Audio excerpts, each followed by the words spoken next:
Bienvenidos. Estas son las noticias más destacadas de la OEA. Esto es OEA News, el informativo de la Organización de los Estados Americanos.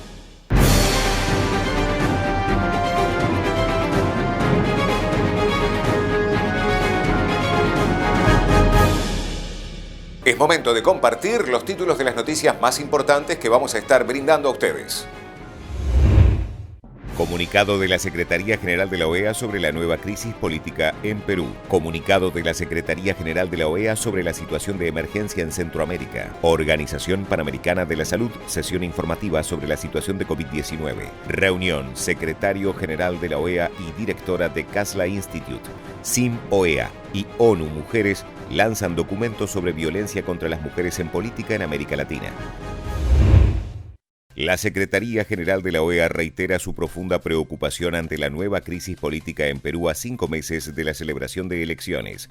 En esta compleja coyuntura, los actores políticos son responsables de asegurar el funcionamiento democrático por el bien del país, así como de garantizar la realización de las elecciones nacionales convocadas para el 11 de abril de 2021.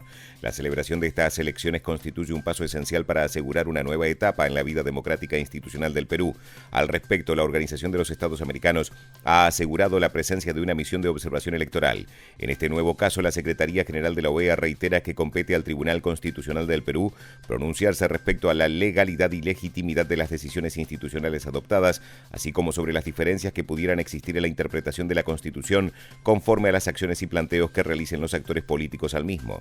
Es responsabilidad política de la Secretaría General de la Organización de los Estados Americanos velar por el cumplimiento del ejercicio efectivo de la democracia representativa como la base del Estado de Derecho y los regímenes constitucionales.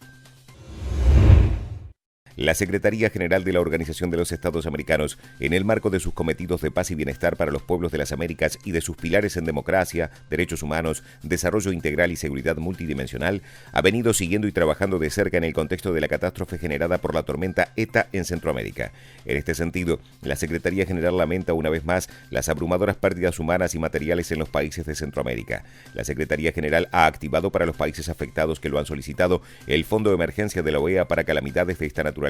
Asimismo, la Secretaría General reitera su disposición a cooperar en la coordinación y en todos aquellos aspectos que puedan resultar necesarios al tiempo que adopta la declaratoria de emergencia para los países afectados de Centroamérica. En consonancia con lo anterior, la Secretaría General invita a los países del hemisferio y de la comunidad internacional, así como a las instituciones financieras regionales e internacionales, a unir esfuerzos para asistir a los países afectados ante los resultados de la catástrofe climática y en la reconstrucción necesaria.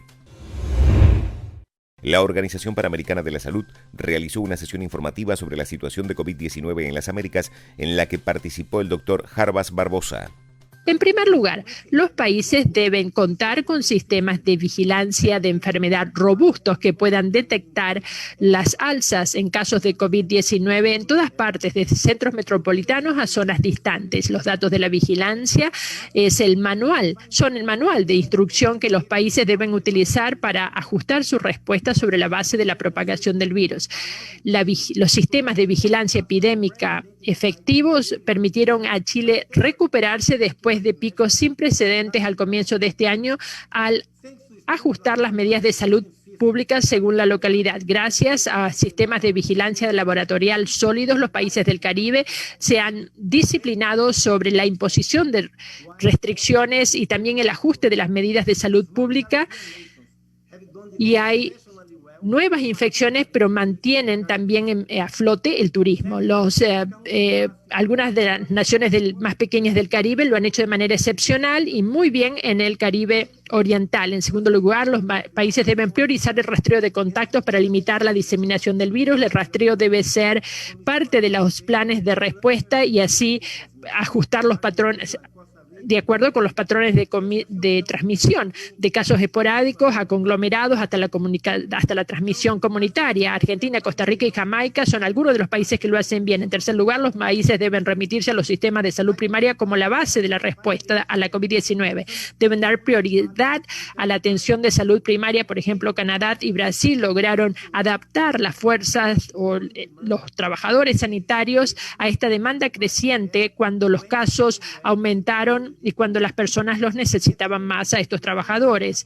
Y a través de del sistema de cobertura universal de la salud Cuba y Costa Rica también se aseguraron que se ofreciese atención a COVID-19.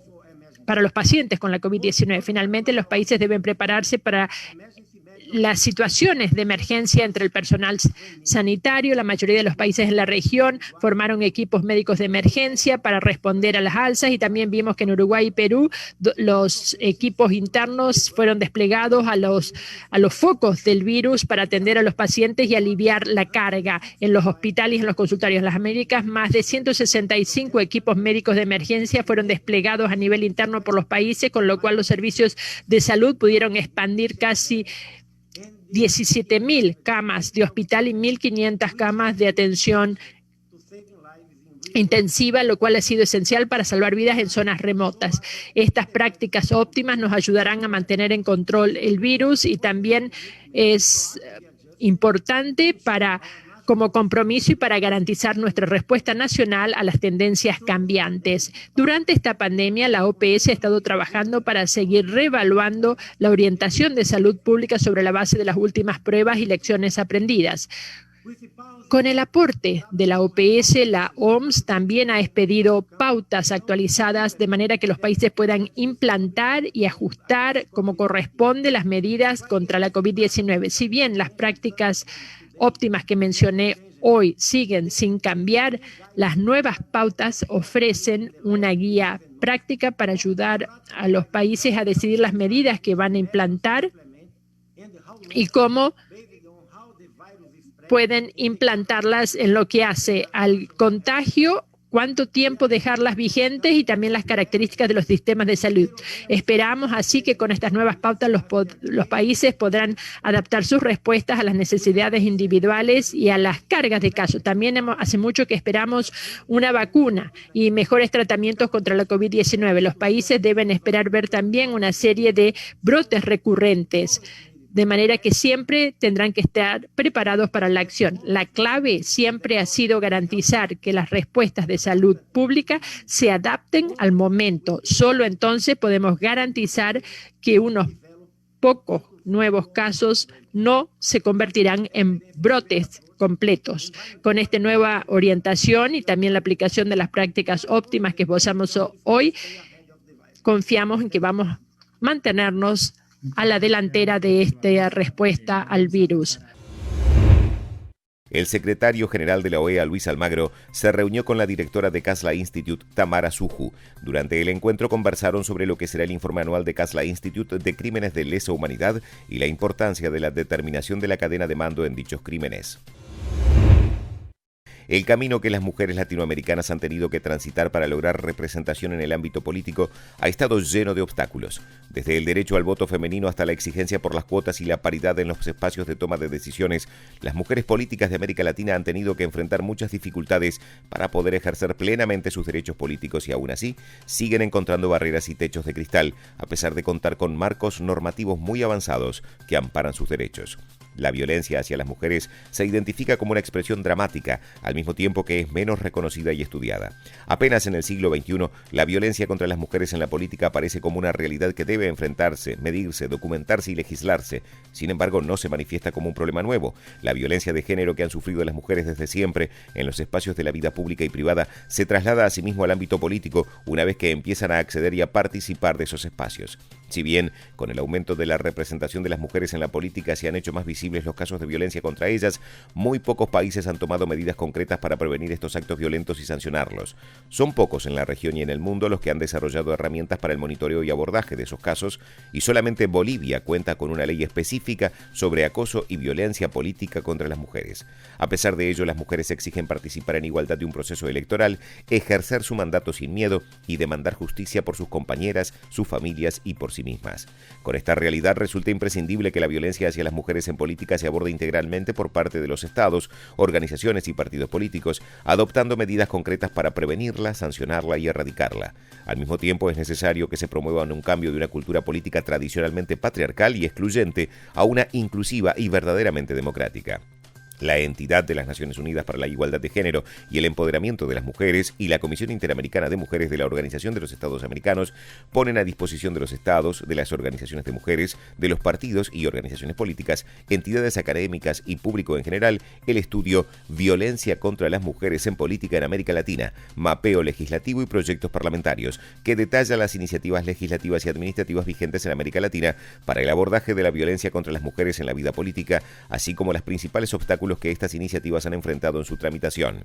Como se demuestra en el estudio, hay un importante número de iniciativas desarrolladas por las y los parlamentarios de la región para abordar esta violación de derechos humanos. Sin embargo, son también evidentes los desafíos que aún existen para contar con una generación de leyes que permitan de forma eficiente la tipificación y sanción de las violencias hacia las mujeres. Con este documento, la CIM-OEA y ONU Mujeres esperan aportar en un debate necesario para eliminar toda forma de violencia contra las mujeres que, desafiando obstáculos, han logrado llegar a puestos de decisión y han promovido cambios necesarios para incentivar a que cada vez más mujeres de todos los orígenes puedan ejercer sus derechos como ciudadanas plenas. Estas han sido las noticias más relevantes de la OEA, la Organización de los Estados Americanos. Esto ha sido OEA News. Nos reencontramos en la próxima jornada.